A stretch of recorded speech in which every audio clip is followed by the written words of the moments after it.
Biafra, superstars, media.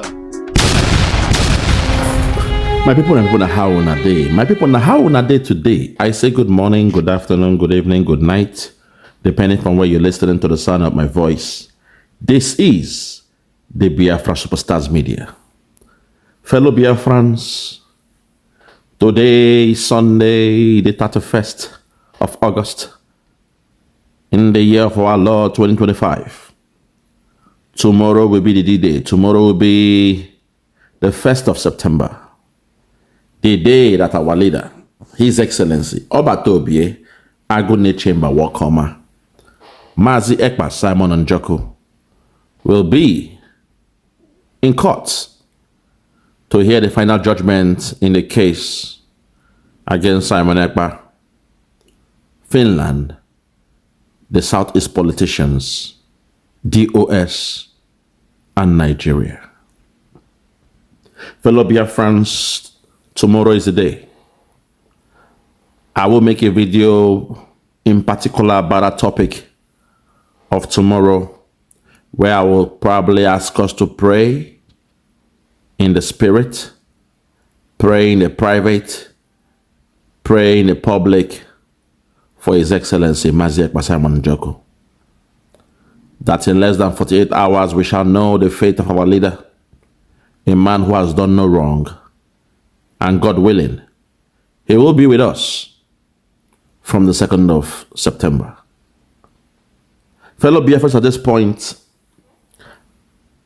I wish to present to us our brother. I call him our brother now because to an extent he has repented. As the saying goes, had I known comes at last.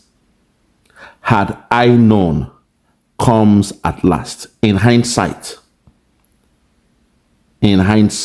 like say I know, I for not do this thing. Like say I know, I for not kidnap Nnamdi Kanu. Like say I know, I for not tell the women to peace on Nnamdi Kanu. Like say I know, I would have supported Nnamdi Kanu while he came out with IPOB. Like say I know, I wouldn't have said I'll be the one to arrest Nnamdi Kanu if I see him in Nigeria. Had I known comes at last. I'm speaking of no other than the one they call UWAZURIKE. Today I'm calling my brother because I can tell deep inside he has repented. Some people, they need to go through what the doubting Thomas went through the Bible. Sometimes they will not believe in you until they see what you are speaking about comes to pass. Then and only then will they appreciate you, will they love you, will they come closer to you. As we see today, what is happening in OKIGWE, Biafra land, even the one they call Charles Soludo, a man you said he had first class, a so-called professor. I've told you all, it is not the qualification, but how you apply the qualification of what you have. If you have first class in school, that was theory. They gave you books and textbooks to read, handouts to read. You read them and you got first class. But now, can you apply what your so-called qualification? Do you have the knowledge, the wisdom, the understanding, overstanding, and understanding of what you went through in school? Or were you just, reading textbooks, taking your time to cram those textbooks? And on the day of the exam, you did what they call garbage in, garbage out. You poured out all what you've written in your memory because you have a photogenic memory. That doesn't mean you are smart. That doesn't mean you are intelligent. Lord have mercy. Fellow Biafrans, at this point, I want us to listen to UWAZURIKE, who has now turned around. He has turned a new leaf. Because speaking about Soludo sometimes pisses me off. He's a letdown. He's a letdown. He's the type that makes me to know that those that study, but they don't allow, they go through school, they go through institution, but the institutions don't go through them. The four walls of the university don't go through them. Then they are as useful as a useful idiot. Your first class don't mean nothing if you cannot apply it. Don't tell me what you have on paper. Tell me what you can apply with your mind. How do you apply the knowledge that you got? As a shame to that idiot. called Charles Soludo. Fellow Biafrans, I'm really pissed off when I'm speaking about idiots. I get pissed off speaking about him. At this point, Ralph UWAZURIKE will tell you what happened when he launched the movement for the actualization of what they call it, Biafra back then, Masob. Listen to what he's going to say here, and it will blow your mind. When he was in Lagos doing it for 9 months, nobody came to buy him or his men. But when he came to Biafra land, that was the first time he lost some men. Also, he will speak about Tinubu, Nnamdi Kanu, and the time and what must be done. For that reason, I can tell that now he's showing a bit of remorse. He is sad for what he did to Nnamdi Kanu back then, on the wedding day of Nnamdi Kanu, because he was the first man to kidnap Nnamdi Kanu. And through his actions, Nigeria now had to borrow a leaf from the school of thought of Ralph UWAZURIKE. That was why the Buhari government had to also go to Kenya to kidnap Nnamdi Kanu. They learned from Ralph UWAZURIKE. Very, very sad. But today, I want to believe he has turned a new leaf. He has changed. He is genuinely showing remorse for what he has done. Fellow Biafrans, without any much further ado, I present to you our brother, Ralph UWAZURIKE. Listen. I want to talk about the horror going on in OKIGWE now, and the horror going on in the entire Igbo land. People are being killed every day in Igbo land, moreover in OKIGWE now. Keeping quiet is not the solution. I remember the struggle for Biafra was started in Lagos in 1999. The present day Biafra, the new Biafra. The new Biafra I started was in 1999, September 13th. It is amazing that for 25 years, nobody, no Igbo man has been killed in Lagos because of the struggle for Biafra. Not a single of my supporters or followers has been injured in Lagos for the past 25 years. After 9 months, I came down to the east to continue the struggle for Biafra. I went to Aba to redeclare Biafra on 22nd May 2000 at Ariaria. On that particular day, 2 of my members were killed, were shot dead. Gabriel Ogu and Joseph Okereke were killed. What did they do? Were they armed? They were able to have. They were carrying only flag, Biafran flag, but they were shot dead.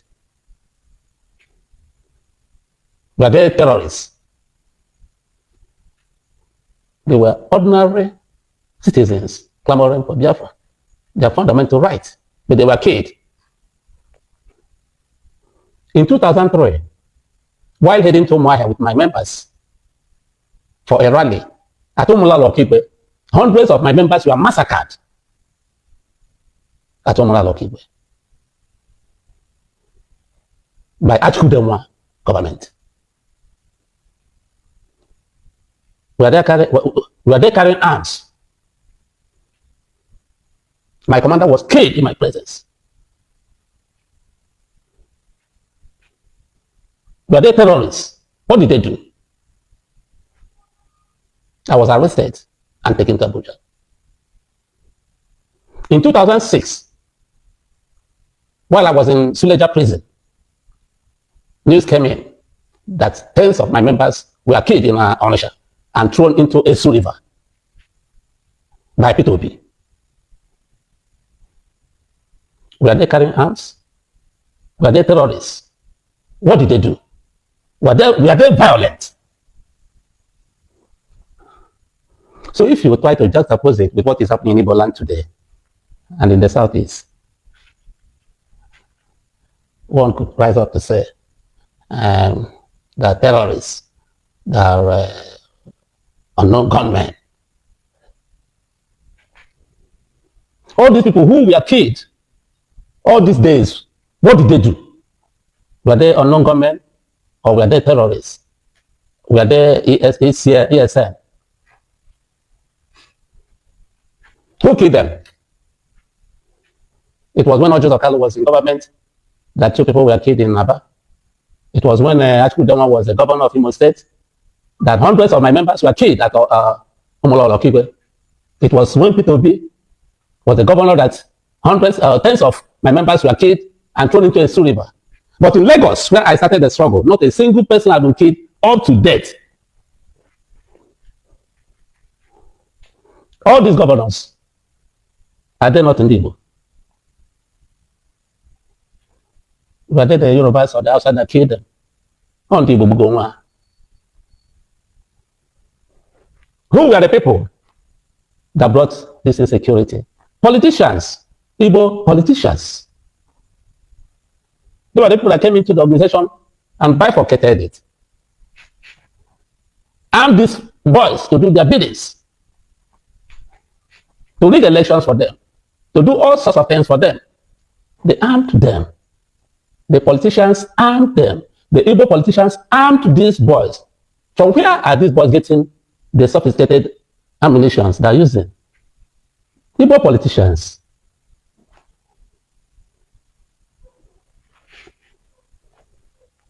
Who are the people suffering it now? The masses, the common people in the villages. The politicians sponsored all these boys just to get out of UWAZURIKE, preaching to them that they should not mind the UWAZURIKE, non-violence is nothing, blah, blah, blah, giving them money. Today we are reaping the fruits of our labor. Innocent people are being killed on a daily basis. When you arm a young man, then what do you expect him to do? He uses the arms to further his interests. When he's hungry, he kidnaps and raises money. The type of money he has not even seen before. You have given him arms, but you can't control him again. That's what we are seeing today. Then these boys are saying they are fighting for Nnamdi Kanu's release. Who should fought them? Nnamdi Kanu has been there for years. Good or bad, he deserves to be released. The Court of Appeal once ordered his release. The federal government refused to release him. Mbazilika Amechi, when he was alive, went to the presidency with other Igbo leaders asking for the release of Nnamdi Kanu. As his last wish on earth, Buhari couldn't grant that request until he died.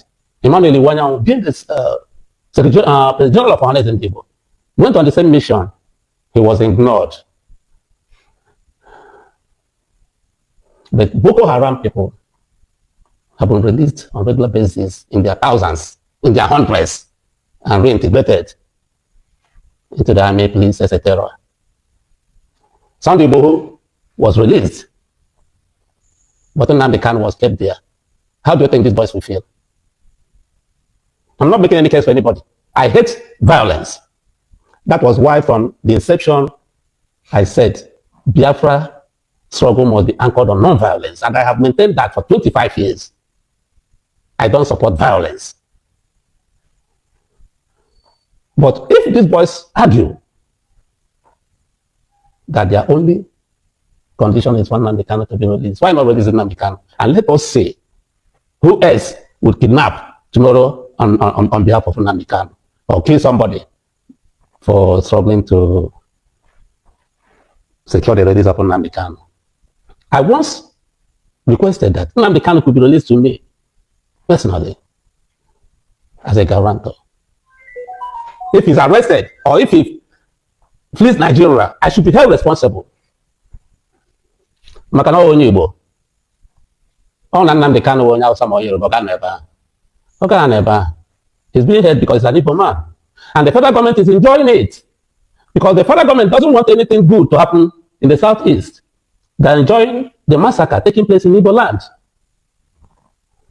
Because I say, if Nnamdi Kanu is a Yoruba man or an Hausa man, he would have been released ever since.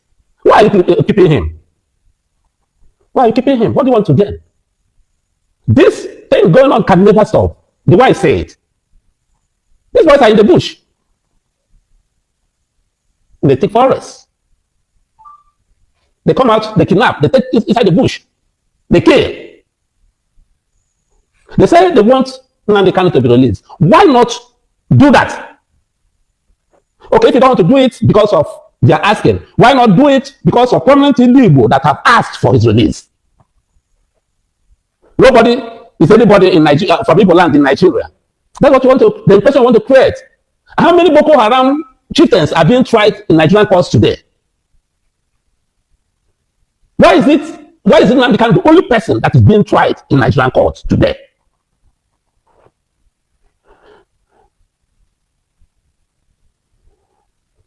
I'm not happy, but I'm happy for one thing. That is affecting everybody.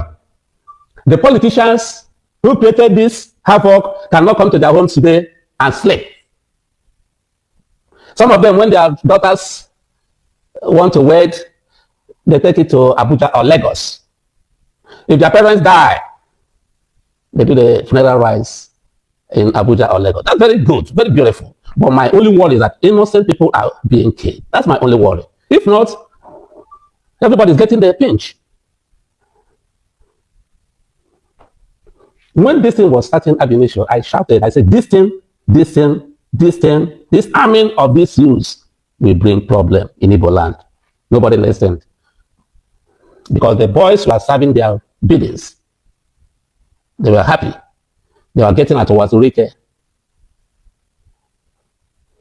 The only solution today is for Nnamdi Kanu to be released. Believe it, live it. If you want progress in Igbo land, if you want peace in the southeast, Nnamdi Kanu must be released. Because that's what the boys are asking for. And they are in the bush. And they're killing innocent people. What do you do to that?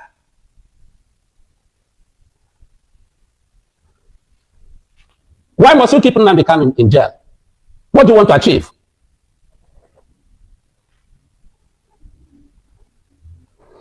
It's very unfortunate. I didn't want to talk, but I get calls, messages from people. I told them I have told all my truth on this. I've asked the federal government to release Nnamdi Kanu. I said I mortgage my entire property to them. If Nnamdi Kanu jumps bail, hold me responsible. I'm here in Nigeria. I'm in my house now. I'm here. Hold me. Let us achieve peace in Igbo land. But they can't, because he's an Igbo man and they don't want peace in Igbo land. And they're pretending. They only use Igbo for elections. Otherwise, what's there?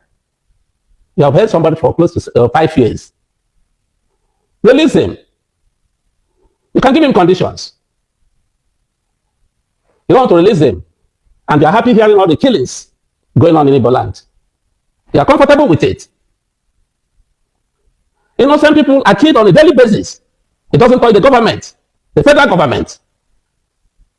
And we have been pleading. If Igbo politicians are serious, I ask the National Assembly members of the National Assembly members of Igbo land or Igbo extraction to walk out.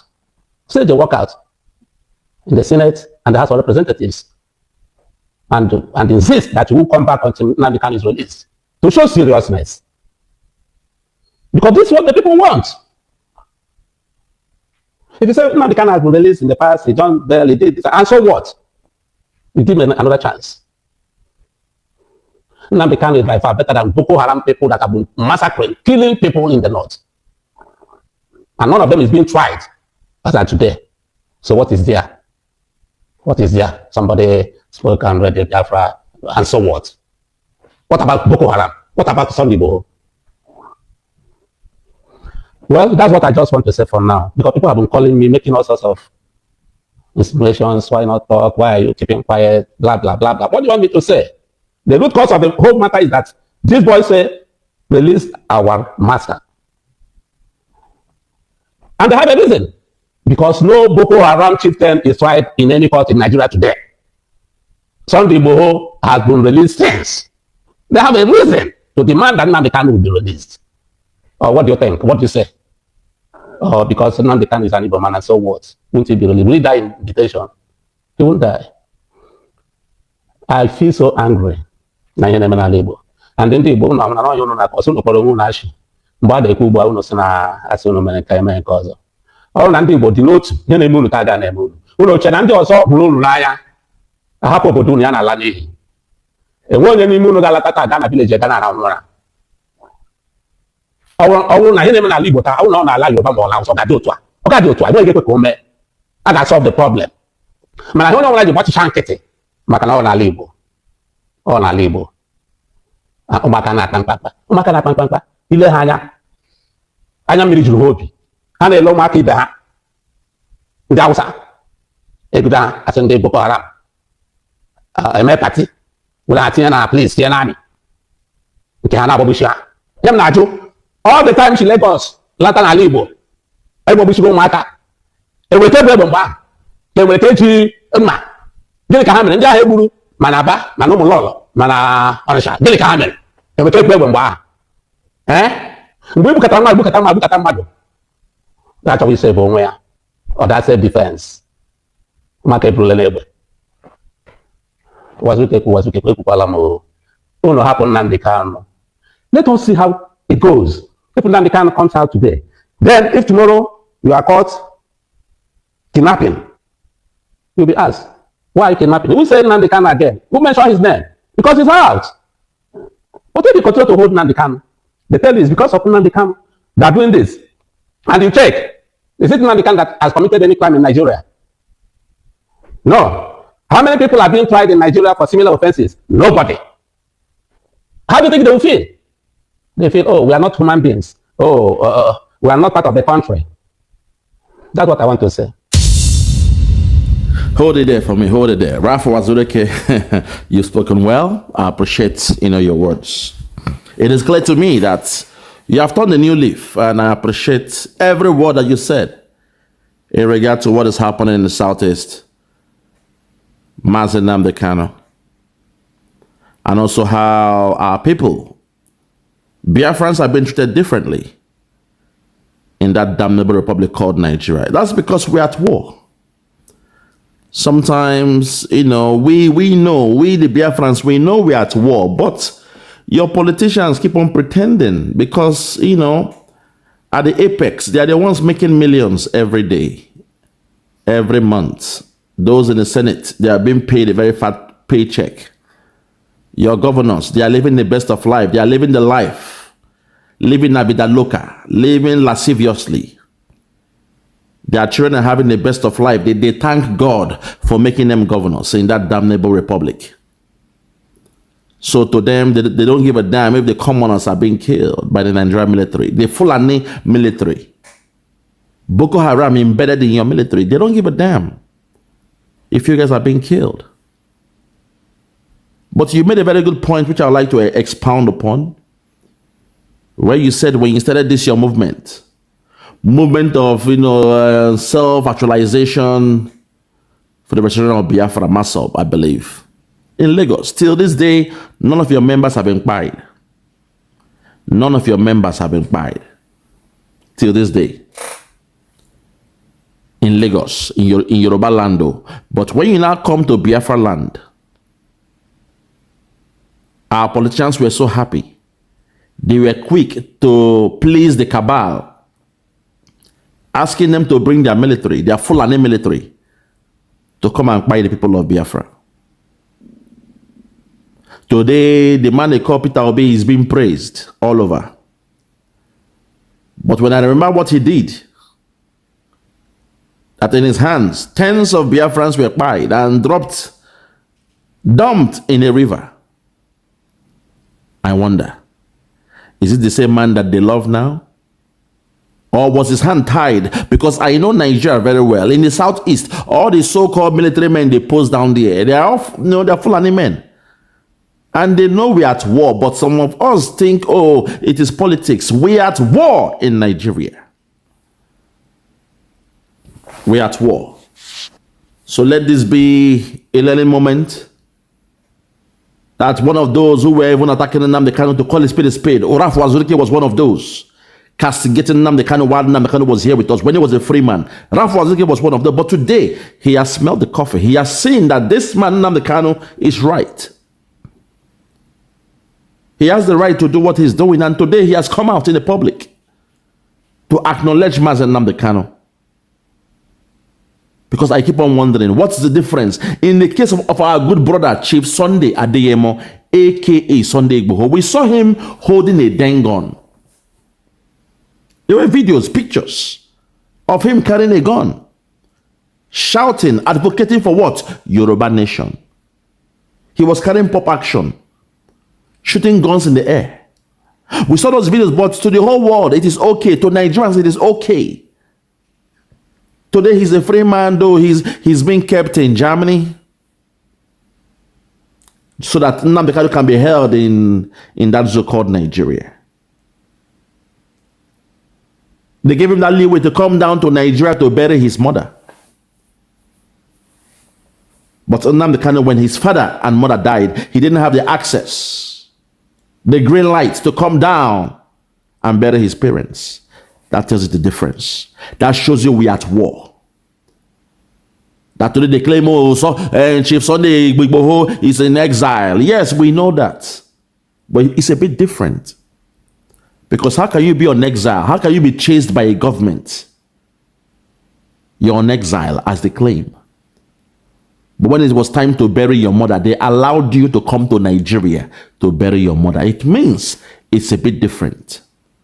Our situation with the Yoruba situation is different. To the Yorubas, they are not at war with Nigeria. But Nigeria knows that the Biafrans, we mean business.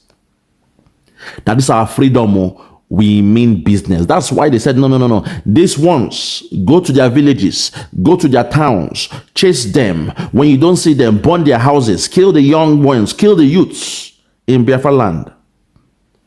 Force the governors, the so-called governors, bend their hands. Force them to create a security, parastatus all across. Make them come around with their so-called, security men. Today we see what those ones they are doing in Biafra land. And I asked myself, what's really going on? Nnamdi Kanu only spoke with the microphone. We didn't see a gun in the hands of Nnamdi Kanu. But today he's declared as the most wanted man in that zoo called Nigeria, dead or alive. The most wanted. He's still being held incommunicado in DSS dungeon. He's still being held. While those who are the real terrorists, the Boko Harams and the rest of them, Boko Haram, ISIS, ISWAP, every day when they catch them, they say they are now born again. 100,000 repented, 10,000 repented. They are more than 200,000.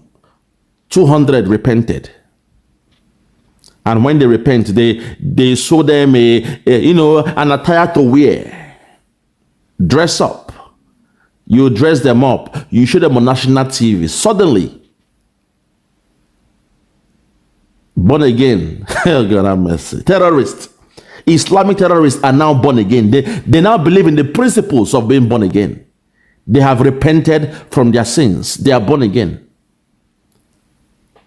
And before you know it, they put them in your police, in your army, in your navy, in your customs. They send them to Biafra land. That's why you see the police out there in Biafra land, they are buying us. The army, they are buying us. We say we don't want them in Biafra land.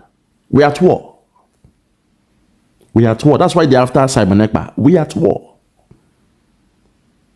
We are at war in Biafra land. But some of you don't understand this. You want to go with the, with the flow of your so-called politicians because they've made you a PA, they've made your sister, your aunt, your auntie, your cousin, your uncle, your father, a member of the government, and that way you want to believe in Nigeria.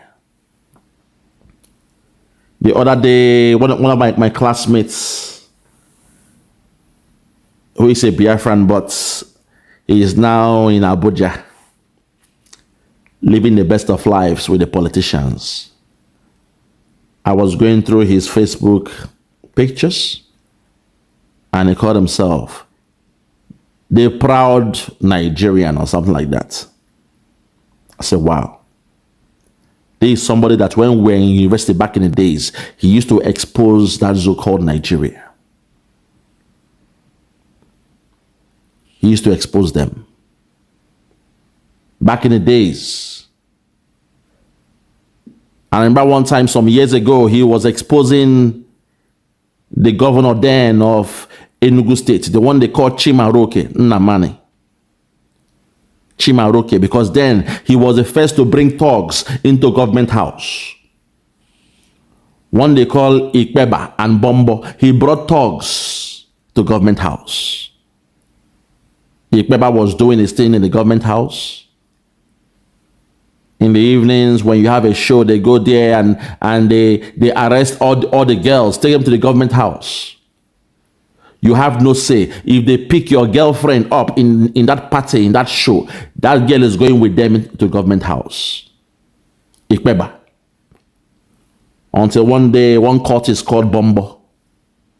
Bombo was now causing mayhem, bite some men in school.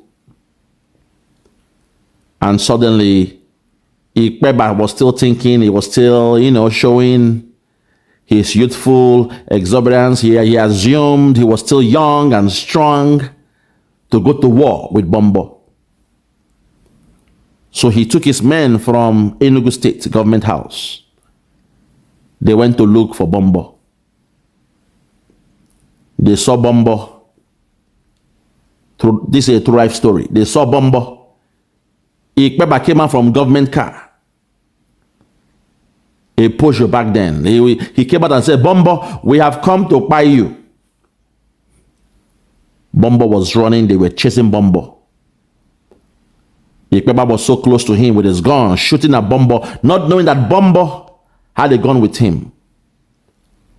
Bombo turned around and shot EKPA in the chest. EKPA fell down, and that was the end of EKPA. So when the news got to the government house, Governor Chimaroke, I believe, and his henchmen there, they were angry about it. So this time they sent out professionals to go and buy Bombo. While Bombo was in his girlfriend's house, his girlfriend too is a cultist. They came to Bombo and they were shooting at him. He was running as usual, but unfortunately, he didn't know the terrain of the girlfriend's house. So as Bombo was trying to jump into a bush, what he assumed was a bush. As he jumped into the bush, he didn't know there was a barbed wire behind that so-called bush. So as he jumped into the bush, the barbed wire pushed him back or pushed him out. So he fell on his back. The killers came there, government out, some military men dressed in mufti, and they were shooting at Bombo. That was the end of Bombo. Bombo, I believe, came from those Delta State or those state guy back then, those kind of hardcore men, very, very hardcore boys. Those Benin guys, they were hardcore. So the government sent out hitmen on a cultist known as Bombo. And when his girlfriend came back, she couldn't believe it. She went into her house, grabbed her own gun, and she was shooting in the air, shouting, "Where them, where them, where them, where them they, where them they," you know? A girl, a lady, busting her gun in the air, rushing down to the scene where they killed Bombo. She was screaming, "Where them they, where them they, where them, where them, where them." That day, God saved me because I went to see a friend. I was in the house of my friend, not knowing that my friend was living just 2 flats away from the girlfriend of Bombo. And I asked myself, what if we were outside taking fresh air? When those men came, they would have seen Bombo there, seen us drinking as well, and they would buy everybody. To God be the glory. To God be the glory. When I keep telling you, I have been in the face of death so many times because we were outside drinking, taking fresh air. After we chopped, we went back in there to go and play some music on CD. During those days, CDs and DVDs, they were reading then. We went to play some music. That was when those hitmen came to hit Bombo. He was still outside. So this is not what they say. This no one say, oh, them talk, say them talk. This, I saw it firsthand. Nobody told me this one. A government thug came to act hard and he was spied. Then the government was angry. They sent in mercenaries, military men dressed in mufti to go and kill a cultist. So what is happening today in Biafra land is the same thing. These same so-called governors, all because of power, they are causing, atrocities throughout the whole land of Biafra. But they want to blame it on the name of the KANU. These same governors were the ones that proscribed IPOB. They gave Nigerian government the leeway to do what they are doing today. This same government were the ones that created Ibuwago. Today, now, Nigerian Zoo military, they are coming in the guise, in the name of Ibuwago, saying that there is problem in Biafra land. These same governors, these same so-called Southeast governors, they are the problem. They are the problem. But I understand we the Biafrans, we are people that we don't need no distractions. But when the time is right, we shall do what they call the in-house cleaning. To clean the house, very, very soon, we shall do the in-house cleaning. But for now, we don't need no distractions. We know the enemy. We know the real enemy. We know those coming to take over the land. We know those coming to Islamize us. So let us ignore that fly in the ear, distracting us, trying to kiss ass of the caliphate. They are doing what they are doing in hopes that the caliphate will make them president and all those nonsense.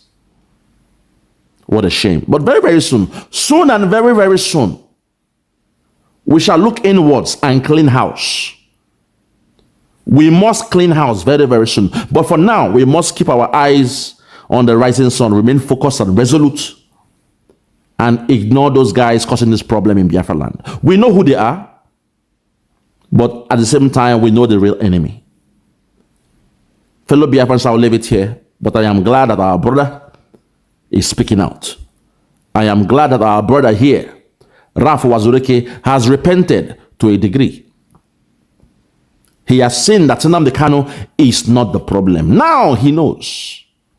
And he's speaking out. So respect to him for doing what is right. Fellow Biafrans, I'll leave it here. For those that have ears, let them hear. For those who ain't get ear, make them hear. Keep on pretending that you don't hear what I'm saying. Let the naysayers pretend they don't know what's going on. But for those that have ears, let them hear. Thank you. May God bless you. And may God bless Biafra. Thank you.